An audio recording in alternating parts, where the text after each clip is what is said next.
So hi guys, welcome back to my to videos. तो इस video में दोस्तों डिस्कस करने वाले हैं यहाँ पर कुछ इंपॉर्टेंट कंपनीज को और उनसे रिलेटेड कुछ इंपॉर्टेंट अपडेट्स हैं जिसकी बात करेंगे इस वीडियो में।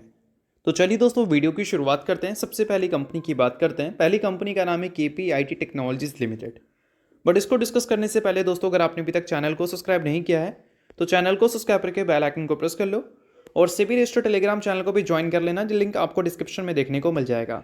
और दोस्तों एक डिस्क्लेमर भी है, जो भी कंपनी से रिलेटेड न्यूज़ एंड अपडेट्स हम लोग कवर करेंगे वो सारी न्यूज़ एंड अपडेट्स सिर्फ और सिर्फ एजुकेशन पर्पस के लिए है, सीखने के लिए है। तो इसको किसी भी तरह का इन्वेस्टमेंट एडवाइस मत समझना, आप खुद से रिसर्च और एनालिसिस भी कर सकते हैं। तो चलिए दोस्तों वीडियो की शुरुआत करते हैं। सबसे पहले बात करते हैं KPIT टेक्नोलॉजीज से रिलेटेड कुछ इंपॉर्टेंट न्यूज़ एंड अपडेट्स के बारे में।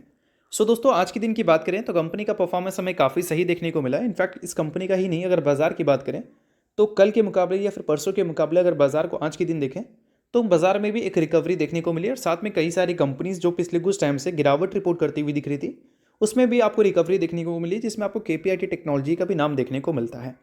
बट रिकवरी के बावजूद भी KPIT टेक्नोलॉजी अभी अपने 52 वीक हाई से करीब 21.4% नीचे है और ऑल टाइम हाई से देखोगे तो गिरावट का नंबर आपको 35% से भी ज़्यादा देखने को मिलेगा।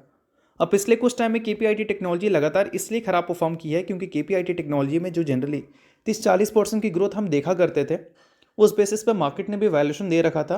बट अभी वो जो ग्रोथ है वो वैनिश हो चुका है। 30-40% का ग्रोथ छोड़ो, अब कंपनी का नंबर हो सकता है आने वाले कल में डबल डिजिट की ग्रोथ रिपोर्ट करेगी नहीं करेगी, उस पर भी एक बड़ा क्वेश्चन मार्क है। क्योंकि लास्ट 1 ईयर में कंपनी का रेवेन्यू 13% से ग्रो किया है और प्रॉफिट में ग्रोथ सिर्फ हमें 6% से देखने को मिले हैं।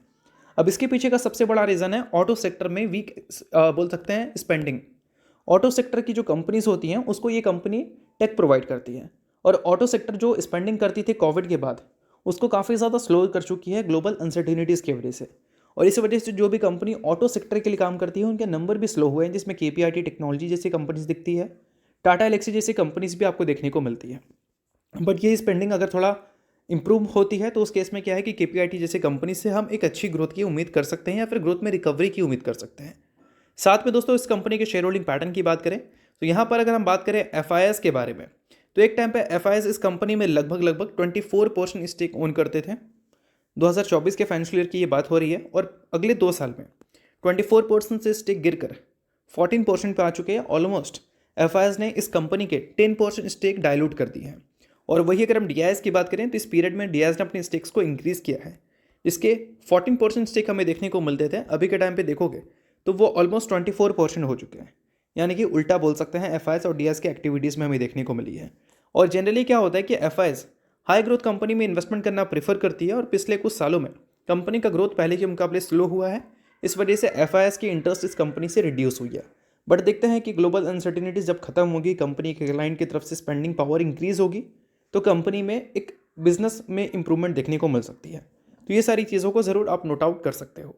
सो अब दोस्तों वीडियो में आगे बढ़ने से पहले बात कर लेते हैं एक सेबी रजिस्टर्ड टेलीग्राम चैनल के बारे में जिसका नाम है ट्रेडर बाजी। अब ये सेबी रजिस्टर्ड रिसर्च एनालिस्ट हैं जिनका रजिस्ट्रेशन नंबर आपको यहाँ पर देखने को मिलता है और इनको 8 साल से भी ज़्यादा का एक्सपीरियंस है ऑप्शन एंड स्विंग ट्रेडिंग में। साथ में 3000 से भी ज़्यादा लोगों को ऑलरेडी ये ट्रेंड कर चुके हैं। तो इनके टेलीग्राम चैनल का जो लिंक है वो आपको डिस्क्रिप्शन में देखने को मिल जाएगा। लिंक के थ्रू जाकर जरूर इस चैनल को आप ज्वाइन कर लेना। ज्वाइन करने का सबसे बड़ा प्लस पॉइंट ये है कि काफ़ी सारी कंपनी के टेक्निकल्स को प्रॉपर एनालिसिस कर यहाँ अपडेट किया जाता है, जो कि अभी आपको यूट्यूब पे तो देखने को नहीं मिलता, जिसको आप यहाँ पर आकर ज़रूर चेकआउट कर सकते हैं। उसके अलावा दोस्तों मार्केट से रिलेटेड जो समरी होती हैं वो सारी चीज़ें आपको यहाँ पर देखने को मिलती हैं।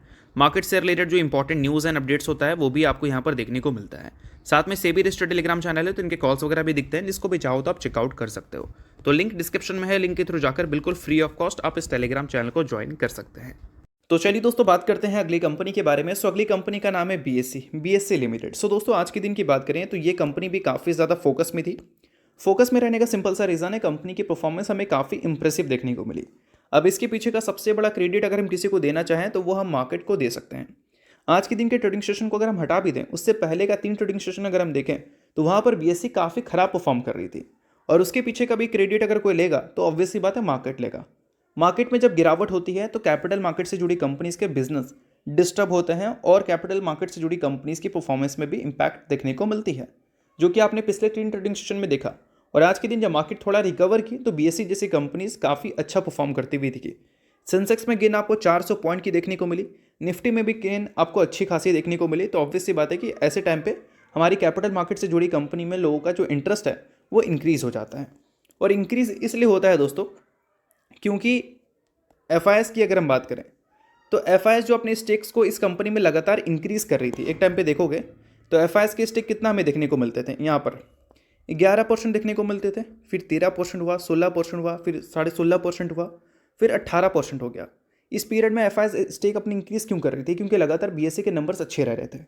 और उसके बाद एफआईएस ने अचानक से स्टेक अपना कम कर दिया। क्यों? क्योंकि बीएसई से रिलेटेड काफ़ी सारी अनसर्टिनिटीज़ दिखी थी, जिसमें सेबी के रेगुलेशन से रिलेटेड बातें चल रही थी, एक्सपायरी डे के स्वैप से रिलेटेड बातें चल रही थी। तो एक एक्सपेक्टेशन था कि बीएसई के नंबर आगे चलकर स्लो होंगे, बट मार्केट शेयर कंपनी का ट्रिम हुआ नहीं, नंबर में भी कोई मैसिव इम्पैक्ट हमें देखने को मिला नहीं। तो एफआईएस ने जो एग्जिट मारा था, हो सकता है कि आज न कल एफआईएस की वापसी मार्केट पे वापस हो जाए। और दोस्तों अगर हम बात करें बाजार की, तो आज के दिन जो बाजार में आपको मूवमेंट देखने को मिली है, उस मूवमेंट से इक्विटी डेरिवेटिव के जो टर्नओवर्स हैं उसमें कितने शॉकिंग चेंजेस देखने को मिली है, उसको हम लोग देखेंगे। अब देखो दोस्तों, लास्ट वीडियो में जब हमने बीएसई को कवर किया था, वहाँ पर दिसंबर महीने के डेटा को हमने देखा था, और दिसंबर महीने का जो average daily option premium turnover था वो 17,000 करोड़ के आसपास था।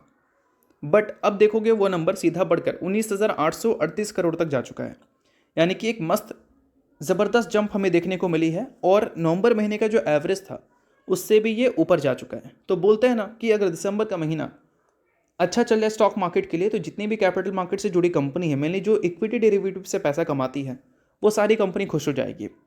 क्योंकि जनरली दिसंबर का महीना अच्छा जाता है, और अक्टूबर नवंबर एवरेज क्या है, दिसंबर अगर सही जाए तो उस केस में ओवरऑल पूरा क्वार्टर जो है वो कंपनी का सही जा सकता है, और आने वाले Q3 के अर्निंग्स अच्छे आ सकते हैं। तो इस वजह से आपको बीएसई जैसी कंपनीज में थोड़ी फोकस ज़्यादा दिख रही है मार्केट का, जब मार्केट अच्छा कर रही है। और साथ में फोकस देखने को मिल रहा है एंजल वन में भी। आज के दिन एंजल वन की भी परफॉर्मेंस हमें काफ़ी सही देखने को मिली बिकॉज ऑफ इक्विटी मार्केट। ठीक है। और दोस्तों अगर हम बात करें एंजल वन के बारे में, तो इस कंपनी के सीईओ की तरफ से स्टेटमेंट हमें देखने को मिला कि अभी के टाइम पे कंपनी अपने बिजनेस को थोड़ा सा डाइवर्सिफाइड कर रही है। लेंडिंग बिजनेस में भी कंपनी जा रही है, उसके अलावा ईएमसी बिजनेस में भी कंपनी जा रही है।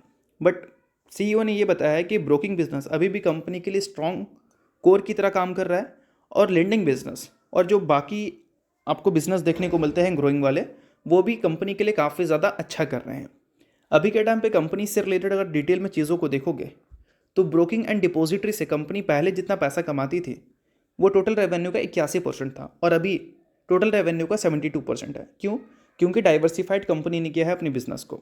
क्लाइंट फंडिंग से कंपनी पहले 9% कमाती थी, अभी ये नंबर इंक्रीज हो चुका है 12%। थर्ड पार्टी डिस्ट्रीब्यूशन से कंपनी पहले 1% कमाती थी, ये अब डबल हो चुका है 2% पे।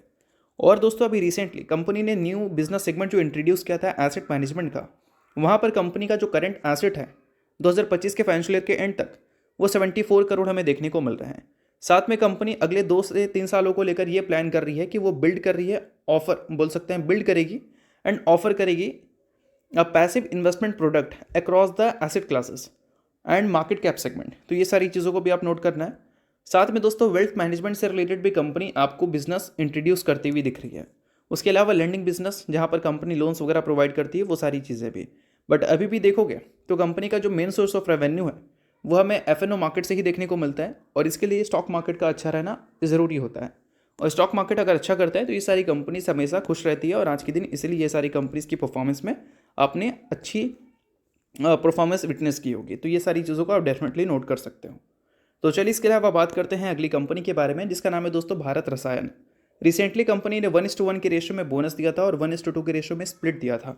इसका एडजस्टमेंट हमें कल के दिन देखने को मिलेगा, यानी कि कल के दिन जो इस कंपनी के शेयर होल्डर है वो बोल सकते हैं इस कंपनी में 1:1 और 1:2 के हिसाब से एडजस्टमेंट देखेंगे, और कल आपको बोनस स्प्लिट दोनों मिलने वाला है।